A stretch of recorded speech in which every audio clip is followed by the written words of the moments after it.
May is Mental Health Awareness Month. We've been talking about it all month, and this weekend, P.U.N.T. Pediatric Cancer Collaborative is hosting a couple of events to help local parents and families dealing with the loss of a child. And here to talk more about them is Gwen Myziak and Jonathan McGrath from P.U.N.T. Thanks so much for being here. It's an important conversation. Grief in general is very heavy for people. A lot of people either they just don't know what to say or they don't want to talk about it at all. Gwen, what do you have planned for these two sessions this weekend? Well, we're really honored to be presenting this to the community with the Erie County Department of Mental Health. Tomorrow is going to be a professional training. We actually have two of the nation's top experts in the realm of grief and loss en route to Buffalo as we speak. And tomorrow they'll be conducting a one-day professional training for over 100 professionals and practitioners that could potentially deal with the bereaved population. We have a cross-section of industries represented, everything from healthcare professionals, educators, law enforcement, funeral directors. So we're really, excited that we'll be providing this opportunity. Again, a heavy topic, but so necessary, especially after the year our community has had. Mm-hmm. We actually have a waiting list for the training. We're at fire code maximum capacity. And then Saturday, one of those trainers will pivot to be our keynote speaker for what we hope to be an impactful day, and that's for bereaved parents who have lost a child to any origin of loss. We'll be doing that at the M Hotel by the Galleria, and people can walk in or register through our P.U.N.T. Pediatric Cancer website. We'll have two keynote speakers followed by breakout discussions based on origin of loss. So really a chance for bereaved parents who we always say they've suffered the deepest cut, right, of the human experience, losing, their child. They'll be able to, hopefully get some tools through our keynote presentations, and then they'll also be able to meet people who have walked in their shoes and, share and build a peer support network.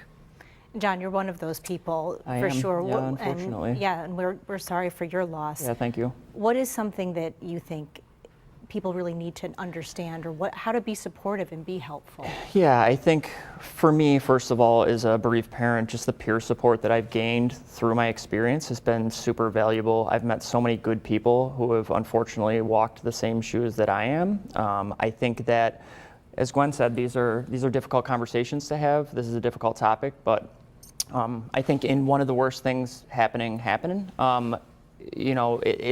has happened, but the last thing you want to have happen is your child's name be forgotten, your child being forgotten. And, for me, it's about my son Cooper's legacy. And I know how important it's been for me to have gained resources through P.U.N.T. And again, just the peer support has been super, super helpful for me and my family.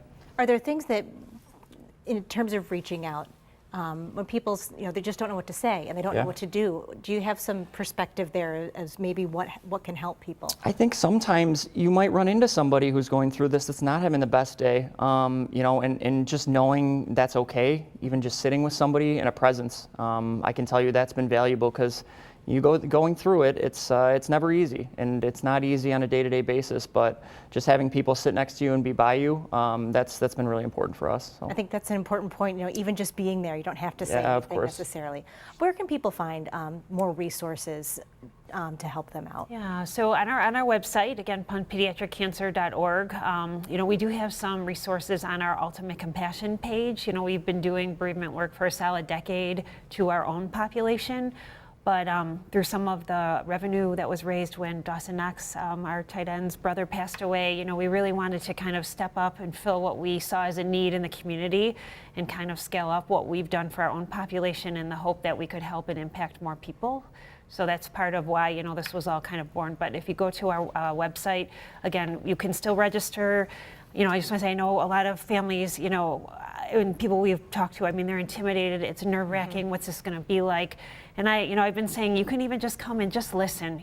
There's nothing that can be worse than what you've already gone through. And if it's not serving you, if it's not resonating, then you can get up and leave, so we're not going to hold anybody hostage there. But again, if there's one tool that you take away or there's one relationship that you leave with, that can help you carry your loss for the rest of your life, you know, why wouldn't you give it a try? Yeah, and to second what Gwen said, we do know how important this is, and can be a difficult thing to walk into.